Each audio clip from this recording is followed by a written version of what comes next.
A gente tem uma questão também que eu queria trazer, que é o prejuízo aí dos Correios, né? Que está sendo aí muito falado, que triplicou agora no primeiro semestre o prejuízo dos Correios em relação ao primeiro semestre do ano passado. O governo tirou o Correios do PND, do plano de desestatização. Eu queria saber quais são os planos para os Correios, porque é uma preocupação, inclusive, fiscal, né?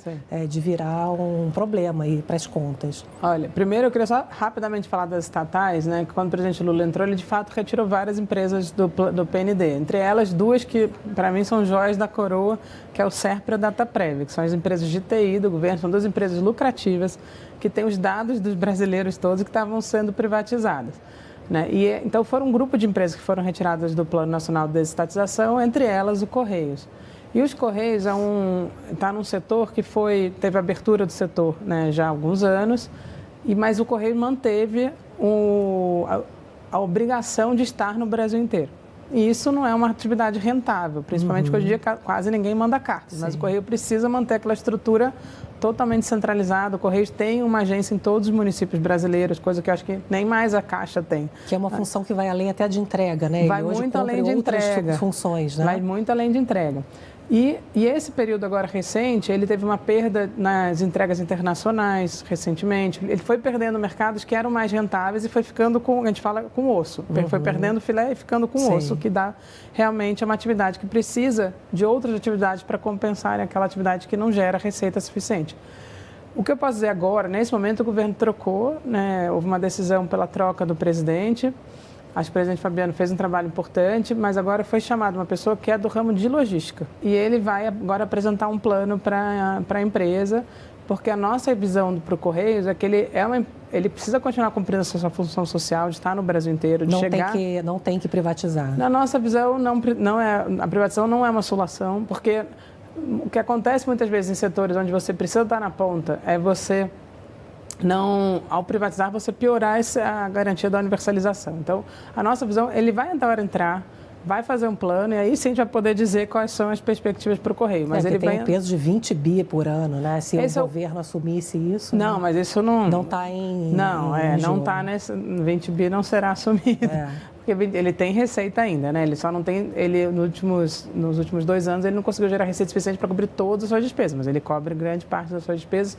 Mas eu acho que a gente tem que dar o novo presidente deve apresentar em poucas semanas aí um plano para os Correios, e a gente vai poder discutir com base no plano que ele apresentar as soluções e alternativas. Ministra, eu fiz uma outra pesquisa aqui na nossa sala digital, perguntando o que o pessoal quer saber sobre os Correios, mas o pessoal, na verdade, ficou mais interessado em o concurso dos Correios, não o fato do Correio estar dando prejuízo. A questão dos concursos, com um tempão sem ter concurso, a senhora acredita na importância de ter uma previsibilidade de concurso? Como é que a senhora vê isso? Olha, eu acho sim. Primeiro, só uma coisa, eu queria só complementar em relação a isso. Os Correios estão nessa situação por conta desse desafio dele, mas nas nossas estatais, a grande maioria está super lucrativa, tão bem. Eu acho que às vezes as pessoas confundem a situação de uma empresa específica com as estatais como um todo. E eu acho bacana, porque aqui, como fazer a inscrição, mas como rastrear uma encomenda, né? Muita coisa ligada a concurso. E a marca dos Correios, o Brasil confia muito nos Correios, né? O brasileiro, a gente sempre foi, eu acho que as pessoas mais confiam é o carteiro. Então, acho que o Correios merece essa chance de se reestruturar e acho que é o que vai acontecer agora. Sobre os concursos, eu acho, assim, é muito ruim o que aconteceu de ficar 10 anos sem concurso.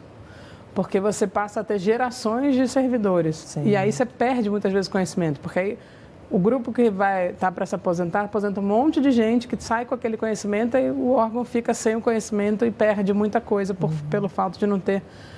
Na minha visão, o ideal é o que acontece no Itamaraty.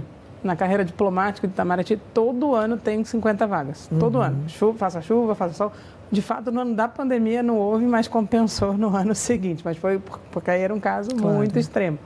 Mas eu acho que esse é o ideal. Pouca gente entrando todo ano. Se você fizer isso, você garante justamente essa lógica de uma burocracia profissionalizada, né? E agora, uma outra coisa que a gente tem feito, que eu acho que para complementar os concursos, é aumentar a diversidade no concurso. Talvez o maior desafio hoje é tentar limitar aqueles penduricalhos que a gente fala tanto, que faz com que os salários muitas vezes cheguem a 100 mil reais, e aí vira manchete de jornal. Sim. A senhora acredita que isso é possível? Olha, eu acho que, como eu falei antes, né, e esse tem sido meu mantra desde o início do governo, existia um projeto de lei que estava no Senado, né, ele foi votado no Senado na primeira vez, era um projeto razoável. Na Câmara teve uma ampliação do rol de coisas que poderiam estar fora, voltou para o Senado e ele nunca foi efetivamente aprovado. Desde o início a gente trouxe esse projeto como algo que deveria ser discutido. Mas, na minha visão, desde o início eu tinha certeza que a única forma disso, de fato, ser definido é se sentarem todos os poderes para conversar. E a gente definir o que é razoável e o que não é. E acho que e o fato do Legislativo estar trazendo esse tema se junta ao Executivo, que trouxe esse tema já desde o ano passado, e a gente agora tem discutido também no âmbito do Judiciário para que a gente chegue a um acordo sobre isso e possa propor à sociedade brasileira. Tá certo. Agradeço, então, ministra Esther Dweck. Um prazer enorme te receber aqui. Obrigada pela entrevista. Obrigada, Eliana. É um prazer estar aqui. Muito obrigada e muito obrigada a você por estar aqui comigo no Economia para Você. Até o próximo.